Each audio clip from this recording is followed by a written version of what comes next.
Hi, it's Teacher Molly, and I think this is going to be the final part of the Giraffe, the Pelly, and me for real this time. This is part 5. So Roald Dahl's The Giraffe, the Pelly, and Me, illustrated by Quentin Blank. And here we go. Oh, we have a sad giraffe. I don't like to sound ungrateful or pushy, murmured the giraffe. But we do have one very pressing problem. We are all absolutely famished. We haven't eaten for days.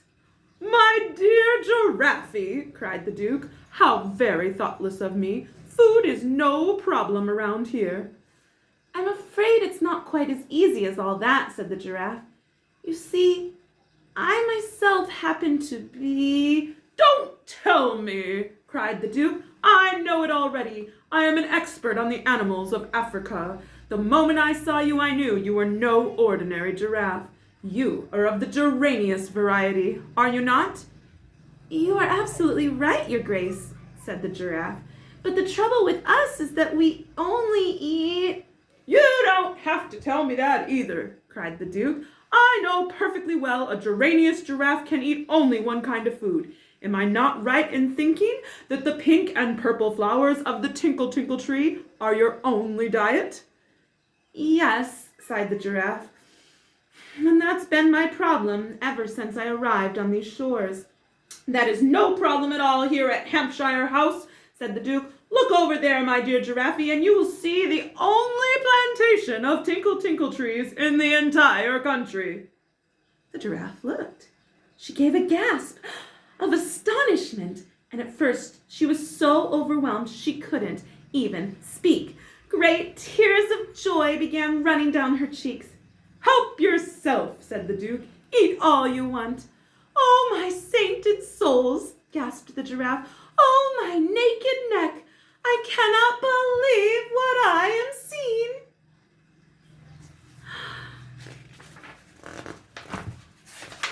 The next moment, she was galloping full speed across the lawns and whinnying with excitement. And the last we saw of her, she was burying her head in the beautiful pink and purple flowers that blossomed on the tops of the trees all around her. As for the monkey, the Duke went on, I think he will also be pleased with what I have to offer. All over my estate there are thousands of giant nut trees. Nuts? Cried the monkey. What kind of nuts? Walnuts, of course, said the Duke.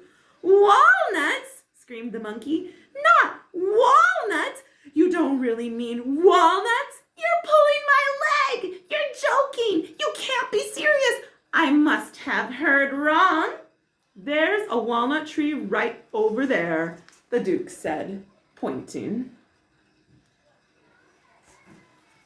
The monkey took off like an arrow, and a few seconds later he was high up in the branches of the walnut tree, cracking the nuts and guzzling what was inside. That leaves only the Pelly, said the Duke. Yes, said the Pelican nervously, but I'm afraid that what I eat does not grow on trees. I only eat fish. Would it be too much trouble, I wonder, if I were to ask you for a reasonably fresh piece of haddock or cod every day? Haddock or cod, shouted the Duke, spitting out the words as though they made a bad taste in his mouth. Cast your eyes, my dear Pelly, over there to the south. The Pelican looked across the vast rolling estate, and in the distance he saw a great river. That is the River Hamp, cried the Duke, the finest salmon river in the whole of Europe. Salmon? Screeched the Pelican. Not salmon! You don't really mean salmon? It's full of salmon, the Duke said, and I own it. You can help yourself. Before he had finished speaking, the Pelican was in the air. The Duke and I watched him as he flew full speed towards the river. We saw him circle over the water, then he dived and disappeared. A few moments later, he was in the air again, and he had a gigantic salmon in his beak. I stood alone with the Duke on the lawn beside his great house. Well, Billy, he said, I'm glad they are all happy. But what about you, my lad? I am wondering if you happen to have just one extra special little wish all for yourself. If you do, I'd love you to tell me about it. There was a sudden tingling in my toes. It felt as though something tremendous might be going to happen to me at any moment. Yes, I murmured nervously. I do have one extra special little wish. And what might that be? Said the Duke in a kindly voice. There is an old wooden house near where I live, I said. It's called the Grubber, and long ago it used to be a sweet shop. I have wished and wished that one day somebody might come along and make it into a marvelous new sweet shop all over again.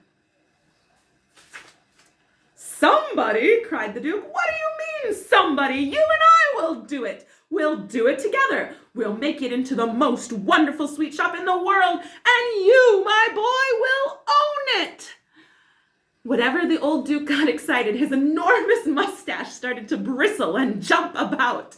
Right now they were jumping up and down so much it looked as though he had a squirrel on his face.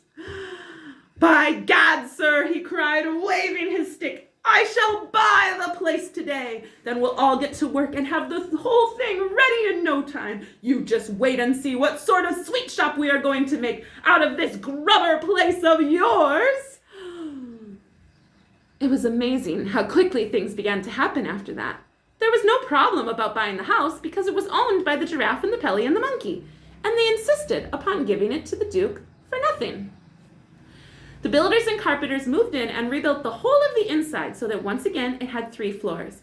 On all of these floors they put together rows and rows of tall shelves, and there were ladders to climb up to the highest shelves and baskets to carry what you bought. Then the sweets and chocs and toffees and fudges and nougats began pouring in to fill the shelves. They came by aeroplane from every country in the world, the most wild and wondrous things you could ever imagine. There were gum twizzlers and fizzwinkles from China, frost blowers and spit sizzlers from Africa, tummy ticklers and gobwanglers from the Fiji Islands, and lip lickers and plush nuggets from the land of the midnight sun. For 2 whole weeks, the flood of boxes and sacks continued to arrive. I could no longer keep track of all the countries they came from, but you can bet your life that as I unpacked each new batch, I sampled it carefully. I can remember especially the giant winged doodles from Australia, every one with a huge, ripe, red strawberry hidden inside its crispy chocolate crust. And the electric fizz cocklers that made every hair on your head stand straight up on end as soon as you popped one into your mouth. And there were niche nobblers and gum glotters and blue bubblers and sherbet slurpers and tongue rakers. And as well as all of this, there was a whole lot of splendid stuff from the great Wonka factory itself. For example, the famous Willy Wonka rainbow drops. Suck them and you can spit in 7 different colors. And his stick jaw for talkative parents. And his mint jujubes that will give the boy next door green teeth for a month. On the grand opening day, I decided to allow all my customers to help themselves for free, and the place was so crowded with children you could hardly move. The television cameras and the newspaper reporters were all there, and the old Duke himself stood outside in the road with my friends, the Giraffe and the Pelly and the Monkey, watching the marvelous scene. I came out of the shop to join them for a few moments, and I bought each of them a bag of extra special sweets as a present.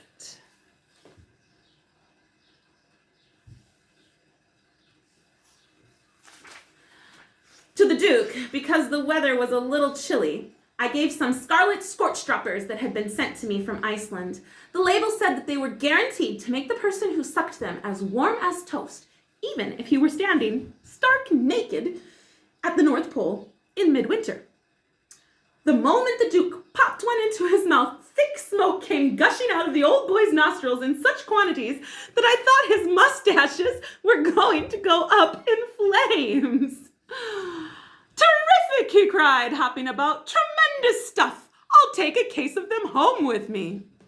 To the Giraffe, I gave a bag of glumptious glob gobblers. The glob gobbler is an especially delicious sweet that is made somewhere near Mecca. And the moment you bite into it, all the perfumed juices of Arabia go squirting down your gullet, one after another. It's wonderful, cried the giraffe, as a cascade of lovely liquid flavors poured all the way down her long, long throat. It's even better than my favorite pink and purple flowers. This is a very long video, but we're almost done. To the pelican, I gave a big bag of Pishlitz.